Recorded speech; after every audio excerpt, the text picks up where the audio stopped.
миллион 200,000 300,000 500,000 1 миллион 1,5 миллион 2 миллион ва 3 миллион ман тамошобин доштам ва наворҳои ман ба рекомендатсия мебуромад. нигоҳ кунед. салом дӯстони азиз, имрӯз ман мехостам барои канали худам гап занам ки чаро қариб 6-7 моҳи охир мешавад наворҳои ман ба рекомендатсия намераванд. ҳамин сабабашро хеле ҷустуҷӯ кардам, ду ҳолат ёфтам. якум дӯстони азиз ки ман аз моҳи октябр, ноябр, декабр, январ, феврал ман аз қафои табобати духтарчаам ки шудам, мумкин дар 2 моҳ як бор ё ки 2 бор навор монда будам. ҳамин хел тӯли 6 моҳ гӯем навори хеле ҷиддӣ намондам, як рӯз пас, 2 рӯз пас, ранги ҳар дафъа ки нигоҳ кунед дӯстони азиз, аввал чӣ хел ваи ман шортҳои ман миллион мерафт. нигоҳ кунед, аз ҳама ина популярниша ҳозир гирем плейлист ҳозир мебинем, инҷа медароем кани творческий. бинед дӯстон, ҳозир контент, инҷа контент медароем ва плейлист ба ҳамин популярни ки ҷоида будам инҷо ба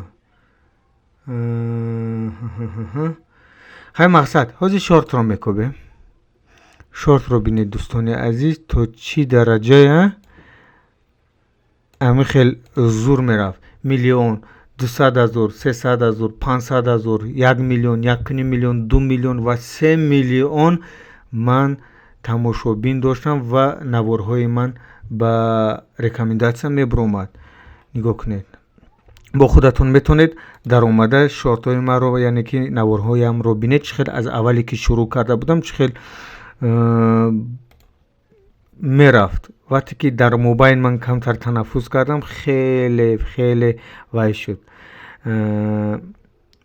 ютуб хиёл кард ки ман ягон ботам ё ки гуфт ки мумкин хиёл кардааст ки ман тамом иши дигар навор намекунам, яъне ки канали ютубамро гум кардам. ҳар хел мумкин аст шудан дӯстони азиз. барои ҳамун истодан дар кор нест. навор як рӯз пас, ақаллан аз ҳама дери дер як рӯз пас бояд дар ютуб ҳатман навор мондан лозим аст, вагарна оста оста рейтинги ютубатон поён мефарояд. инак нигоҳ кунед, ана дӯстон 996,000 36,000 124,000 388,000 ҳозир миллионаш меравем дӯстон. нигоҳ кунед, хеле миллиони кам дӯстони азиз. ана нигоҳ кунед, ана ина бинед 2,800,000 просмотр дар шорт дар ютуб дар канали ман мебинед. оли 3 миллиона дорем дӯстон. ана инашро бинед. ин 1,132,000. барои чӣ? барое ки навори ман ҷолиб буд. инсон ки медаромад дарҳол медид, мегӯфт кани охирашро бинем. ҳаминто гӯем навор то охира тамошо мекарданд. вақте ки 100-200 нафар ҳам хел як наворатонро то охира бинад, ҳатман ютуб хаёл мекунад ки навор ҷолиб аст ва ба рекомендатсия равон мекунад. ин ҳатман аст, фақат наворҳои фикр карда, яъне ки сценария нависед, навор, кадр ва ҷобаҷо карда, монтаж карда ҳатман бимонед, ҳатман мешавад. ин якум навори ман барои ютуб аст. ин на ин ки ин дарс аст. ин аз дарси ман барои чӣ наворҳо ба рекомендатсия намеравад. набоша нигоҳ кунед, 3 миллион дорем, 2,800 дорем, мози 3 миллионашам нишон метиҳам ба шумо. нигоҳ кунед, 798,000. ин 798,000 давом медиҳем меравем. 7,000 якташ ки рафт, ин уже худаш пешравӣ. 111,000 794,000 ана дӯстон, 1,300,000. нигоҳ кунед, ҳама 100,000 800,000 таги ана ин дӯстони азиз нигоҳ кунед, 3,287,000.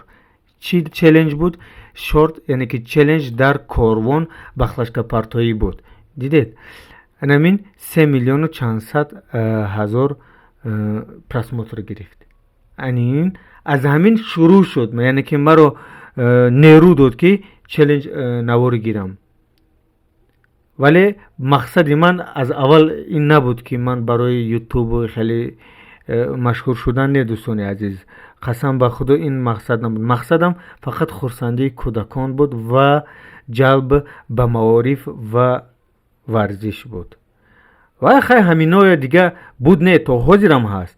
навор мегирам вале да каналҳоям мепартоям ки дигар блогерҳо бинанду хай каме бо ак намегум ҳама блогерҳои мо ваянд фақат пул гиранду ё ки пул деянд. Не дӯстони азиз, бо камтар ҷавоноям бинанд, ҷавоно чӣ хел хурсанданд, нигоҳ кунед лабханд мезананд. офарин ба блогерҳое ки хеле меҳнат мекунанд, контентҳои олӣ мекунанд. худованд баракаташон диҳад. вале бо камтар дар комментария як кас навист, бо камтар бо пул доданам ёд гиранд зур мешавад беҳад. офарин, медонам пулдияш ҳаст, хайркунашам бисёр аст, вале дар навор надоранд, махфиянд ва ё ҳар як инсон ваи худашон. манам навор мегирам,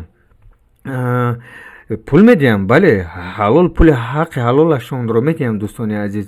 фақат мақсадам ҳамин ки ҳамин кӯдакон вай накунанд. ҳамту пулам дода метонам, вале калон мешаванд, хаёл мекунанд ки пулам ҳамихе бедарду миёнам ҳама гирифта дода метонад, вале ман меҳнат мекунонам ки бад пула диҳам, ки оянда калон шаванд, нагӯянд ки пул ҳамтуям мешудааст. яъне ки барои пул меҳнат кардан лозим аст, ландаҳур нашаванд дар зиндагӣ. дӯстони азиз, ана ҳамон қадар нигоҳ кунед, ҳамин бозиҳои мо ҳамаш мақсад барои ҳамин хурсандиву ва меҳнат кунанд. дӯстони азиз, беҳтарин аст. ана нигоҳ кунед, баъд ҳамин наворе ки 3 миллион просмотр гирифт, ба рекомендатсияи олӣ рафт, ҳавай ба ман 64 000 подписчик бар ман насиб гардонд. хоси худо аст. барои ҳамон қадар дӯстони азиз, ҳатман навор сценария нависед ва давом диҳед. ман ози шаҳри душанберо, яъне ки тоҷикистонро каҷое ки сафар мекунам, яке навор мегирам бо сифати 4К бо GoPro 10 Black навор мегирам ва монтаж мекунам ва ҳамту мемонам, вале бояд зиёдтар болои монтаж кор кард. дӯстони азиз, барои ҳамо барои чӣ ин навор барои ҳамин буд ки барои чӣ аудитория поён шуд ва просмотрҳо поён шуд. аз миллион ман дар ҳазор задам ки нигоҳ кунед, 2-3 рӯз пеш ман навор мегирам, шортҳоям 300-150 просмотр, ки 3 миллион 4 миллион просмотр буд. дӯстони азиз, барои чӣ? ду ҳолаташа гуфтам ку, якум ҳолаташ барое ки ман дер мепартофтам, яъне ки тӯли 6 моҳ напартофтам ва бо шурӯъ кардам, аз пушти табобат будам.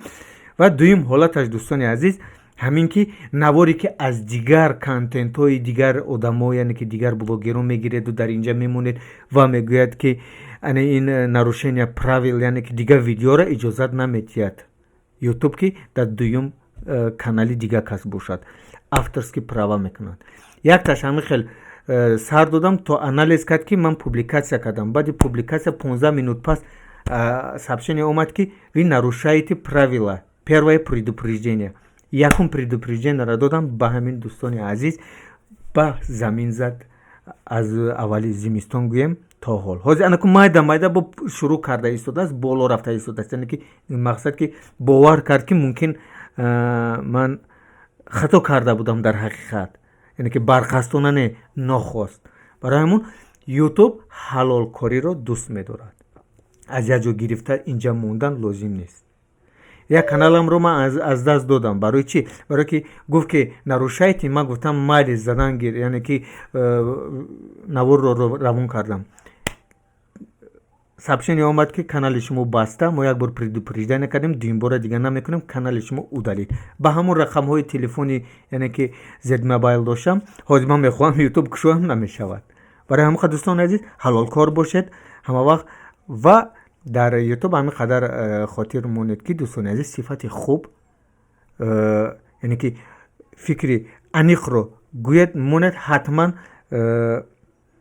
подписчикои хуб меоянд, яъне ки ҷолиб бошад, рӯзмарраи ҳамун вай бошад ҳамун рӯз чизе ки проблема бошад ҳамун чизоя бояд шумо суҳбат кунед. Чизе лозим аст барое ки дидед ки ягон ҷо камбудӣ аст, мардум кофта истодааст, чӣ хел ютубро пеш барам, мардум кофта истодааст, чӣ ба шаҳри тоҷикистонро қанавора мегиранд, ҳаминоя мекобеду ба ҳамин як контенти хушрӯ мекушод, як номи хуб мемонед. Ба шумо муваффақият ва сарбаландӣ. Бо шумо буд Саид Саидов.